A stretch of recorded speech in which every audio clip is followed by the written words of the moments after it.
आजच्या भागामध्ये आपण पाहणार आहोत की आता भावनाला ॲडमिट केलेलं असतं आणि त्यामुळे भावनावर उपचार सुरू असतात. खरं तर कालच्या भागामध्ये जयंत आलेला होता आणि तमाशा झालेला होता. त्यामुळेच आता भावनाच्या पोटात अचानक कळ आल्यामुळे भावनाला ॲडमिट केलेलं होतं. पण भावनाची 7व्या महिन्यातच आता डिलिव्हरी होणार असते, कारण डॉक्टरांनी सांगितलेलं असतं की काही झालं तरीसुद्धा बाळ किंवा आई एवढंच वाचू शकतं. त्यामुळे आता हे सगळेजण टेन्शनमध्ये होते. इकडे आजीला असं वाटत होतं की काही झालं तरीसुद्धा वंशाचा दिवा व्हायला हवा. तर आजीना भावनाच्या नावानं शंका फुकत असते. म्हणजे तिला ना आता काही झालं तरीसुद्धा जे चाललं आहे ते काही गोष्टी पटत नव्हत्या आणि त्यामुळे ती आता आवाज करत होती. तर इकडे आता जेव्हा ती एवढं सगळं काही बोलत होती ना, तेव्हा रेणुका मात्र भडकलेली होती. ती म्हणते की इथे काय चाललं आहे आणि तुमचं काय चाललं आहे, बस झालं आता, खूप झालं, आता हे सगळं काही थांबवा. इकडे आता जी लक्ष्मी आहे तीसुद्धा देवाकडे प्रार्थना करत असते. तिला असं वाटत असतं की काही झालं तरीसुद्धा माझ्या भावनाचा जीव वाचायला हवा, तिचं मूल वाचायला हवं. दुसरीकडे आता आनंदी जी आहे तीसुद्धा बसलेली असते आजीसोबत आणि ती म्हणत असते की माझ्या आईला काही होणार तर नाही ना, बाळ तर ठीक असेल ना, बाळामुळे आईला त्रास होतोय का, असंही आता एकावर एक प्रश्न जे आहेत ना ते आता ती करत असते. ते दुसरीकडे आता जेव्हा भावनाला रक्ताची गरज असते तेव्हा मात्र श्रीनिवास तिला रक्त देण्यासाठी थांबलेले असतात. पण तेव्हाच ना त्यांच्या मनामध्ये एक ना अनेक विचार येत असतात. म्हणजे आधी भावनाच्या पत्रिकेमध्ये असलेला दोष आणि ह्या सगळ्या गोष्टी, मग तरीसुद्धा तिचं लग्न ठरलं होतं, मग आता हे सगळं चाललं आहे, ह्यामुळे आता कुठेतरी ना त्रास होत होता.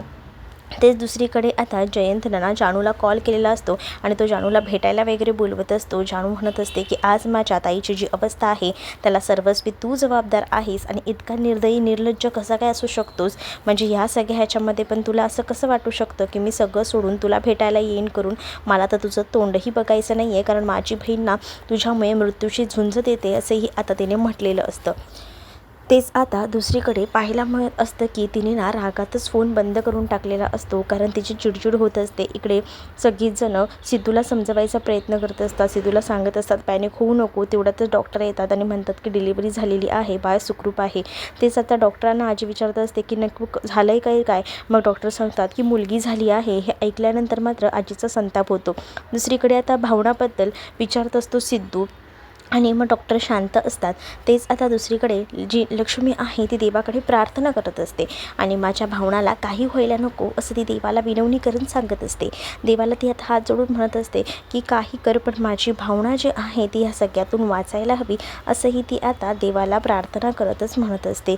तेच देवाचा समोर बसलेली असताना दिवा विझत असतो. तेवढ्यातच ना आनंदी तिथे येते आणि आनंदी तो दिवा विझण्यापासून थांबवते. तेच दुसरीकडे आता पाहायला मिळतं की इकडे आता डॉक्टर जे आहेत ते म्हणत असतात की भावना जी आहे ती अजूनही शुद्धीवर आलेली नाही, कारण त्यांचे कोणतेच सेन्स काम करत नाही आहे, हेही आता म्हटलेलं असतं. म्हणजे काय, मग आता भावना अजूनही एका मोठ्या त्रासामध्ये असते, ती कोमात असते आणि या सगळ्यामुळे ना त्रास होऊ लागतो. आणि या सगळ्याचा जेव्हा त्रास होतो ना तेव्हा मात्र सिद्धूला सगळेजणं सावरत असतात, त्याला सांगत असतात की नको, तू स्वतःला त्रास करून घेऊ नकोस, सगळं काही ठीक होईल. तर इकडे आता घरात फोन आलेला असतो की भावनाची डिलिव्हरी झालेली आहे. भावनाची डिलिव्हरी होऊनसुद्धा कुठे उपयोग असतो, कारण आता सिंचनाने सांगितलेलं असतं की भावना अजूनही शुद्धीवर नाही आहे. त्यामुळे आता खूप जास्त टेन्शन लक्ष्मीला येतं. तर सिंचना लक्ष्मीला पाणी वगैरे देऊन स्टेबल करायचा प्रयत्न करत असते.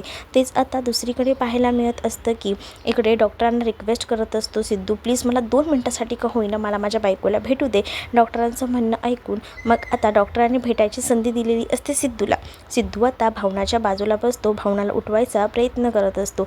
भावनाला म्हणत असतो की भावना प्लीज ना, काही झालं तरी तुला आपल्या नात्याची शपथ आहे, उठ ना, मला अशी अर्धवट सोडून जाऊ नको, असं देखील आता तो विनवणी करत बोलत असतो. आणि जेव्हा तो ह्या सगळ्या काही गोष्टी बोलतो ना तेव्हा मात्र आता भावनाचे आणि त्याचे जे काही सुरुवातीपासूनचे प्रसंग आहेत ना ते सगळे काही त्याला आठवतात आणि ते सगळे काही डोळ्यांखालून जात असतात.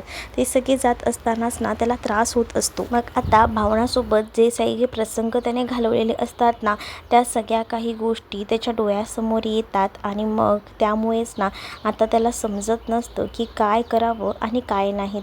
ते सतत आता त्याच गोष्टी ज्या आहेत ना त्या येत राहतात आणि मग ते विचार करत असतो की हे सगळं सर्व काय होतंय माझ्यासोबत. आणि म्हणूनच मग आता तो भावनाचा हात धरून भावनाशी बोलायचा प्रयत्न करत असतो. भावनाशी बोलायचा प्रयत्न करत असताना इकडे भावनाच्या जे हृदयाचे ठोके असतात ते आता जोरजोरात व्हायला सुरुवात होतात. मग इकडे डॉक्टरांनी लगेचच नर्सला सगळ्या गोष्टी अपॉइंट करायला सांगितलेल्या असतात. मग डॉक्टर जे आहे ते पटापट ट्रीटमेंट चालू करतात.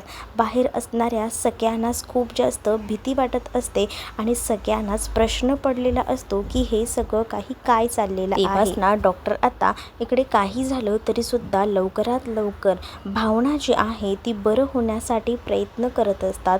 भावनासाठी ते आता प्रयत्न करत असताना इकडे सिद्धू देवाकडे प्रार्थना करत असतो. सिद्धूला आता काही झालं तरी असंच वाटत असतं की काही झालं तरी माझी भावना जी आहे ती सुखरूप असायला हवी. मग आता इकडे भावनाचे आता हृदयाचे ठोके तर सुरू झालेले असतात. त्यामुळे खूप जास्त बरं वाटत असतं सिद्धूला. पण ती कोमातून काही बाहेर आलेली नसते. इकडे आता लक्ष्मी जी आहे तिने तर आता देवासमोर अगदीच ना हात जोडलेले असतात. आणि जेव्हा देवासमोर ती हात जोडून उभी असते तेव्हा ती देवाला विनवणी करत असते आणि म्हणत असते की माझ्या भावनाला ह्या सगळ्यातून प्लीज बाहेर काढ. आता जे काही आहे ते सगळं तुझ्या हातात आहे. तूच या सगळ्यातून माझ्या भावनाला वाचवू शकतो. दुसरीकडे आजी आता त्या दुसऱ्या नर्सच्या शोधात असते. ती म्हणजे नीलांबरी.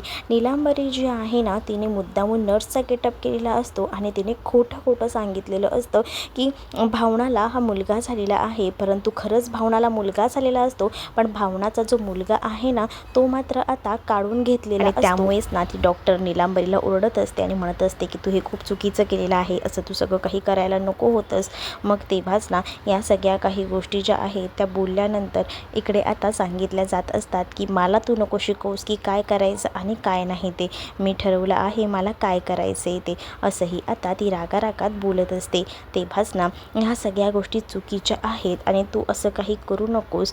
कारण त्यांचा मुलगा आहे तो त्यांना देऊन टाक. कारण दुसऱ्या आईकडनं सुद्धा तू तिचं बाळ हिसकावून घेतलेलं आहेस. पण नीलांबरी ऐकत नसते. दुसरीकडे आता आजीला ना खूप जास्त राग येत असतो. आजी इकडे मुलगी झाली, मला वाटलं होतं वंशाचा दिवा होईल पण कसलं काय काहीच हाताला लागत नाहीये. काय चाललंय काय हे असंही आता म्हटलं जात असतं. मग आता इथे आजी ना खूप जास्त नावं ठेवत असते. सिद्धूला तर समजत नसतं की आपल्या बायकोला कसं ह्या सगळ्यातनं बाहेर काढावं. कारण आता भावना ही अजूनही कोमात आहे हे डॉक्टरांनी सांगितलेलं असतं ना. त्यामुळे खूपच जास्त टेन्शन जे आहे ते आता आलेलं असतं.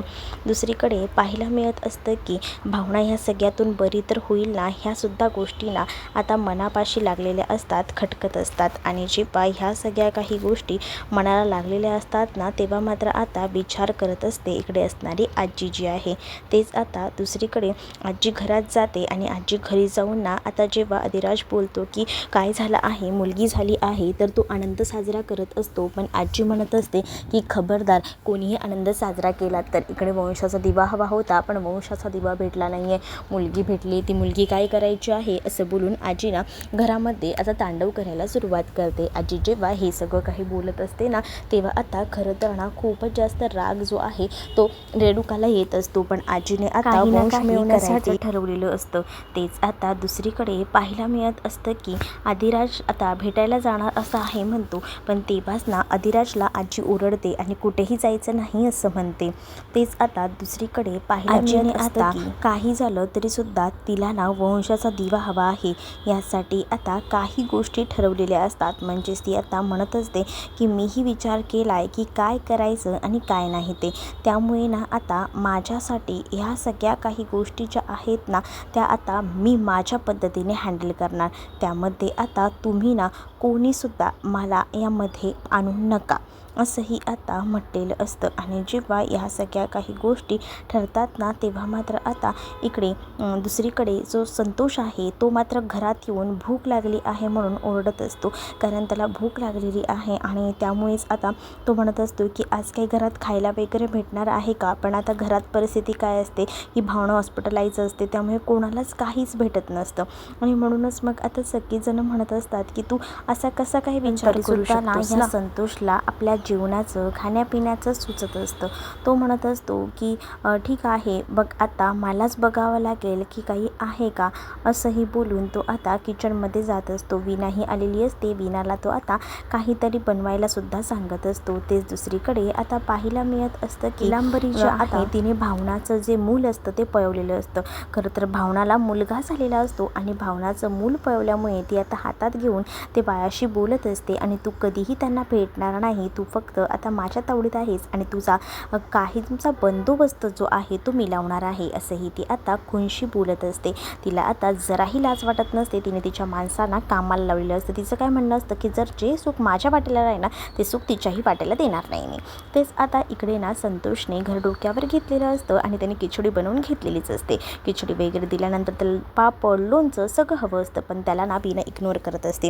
आता इकडे सकाळपासून काही खाल्लेलं सुद्धा नसतं लक्ष्मीने, म्हणून ती सुद्धा सांगत असते की थोडंसं तुम्ही तरी खाऊन घ्या, पण आता ती सुद्धा ऐकायला तयार नसते. पण इकडे आता अजून काहीतरी मिळालं असतं, दही वगैरे तर बरं झालं असतं. आणि मग काय, वीणा तिला रागातच अजून खिचडी वाढते. तेच अजून शुद्धीवर कशी काय आली नाही भावना, ह्या विचारातच ना इकडे सिद्धू असतो. सिद्धू विचारतो की कधीपर्यंत वाटेल माझ्या भावनाला बरं. मग डॉक्टर म्हणतात की अजून तरी काहीच सांगता येत नाही, अजून ती शुद्धीवर आलेली नाही आहे, आमचे प्रयत्न सुरू आहेत. मग दुसरीकडे आता जानू निघालेली असते. जानूला टेन्शन असतं. जानू रस्त्यावरनं जात असताना समोर जयंत येतो आणि जयंत तिला म्हणत असतो की प्लीज तू माझ्यासोबत बोल, माझ्याकडे चल. पण जानू म्हणत असते की आज माझ्या बहिणीची जी परिस्थिती आहे ना त्याला सर्वस्वी तू जबाबदार आहेस, कारण आज माझी बहिणी तुझ्यामुळे ह्याच्यामध्ये आहे आणि तुला तर मी कधीही सोडणार नाही, असंही आता म्हटलेलं आहे. तेच आता जानू त्याला बोलत असते तेव्हा जयंत शांत राहून ऐकून घेत असतो. तर तुम्हाला वाटलाय हे कमेंटमध्ये नक्कीच सांगा आणि अशाच अपडेटसाठी चॅनलला नक्कीच सबस्क्राईब करा.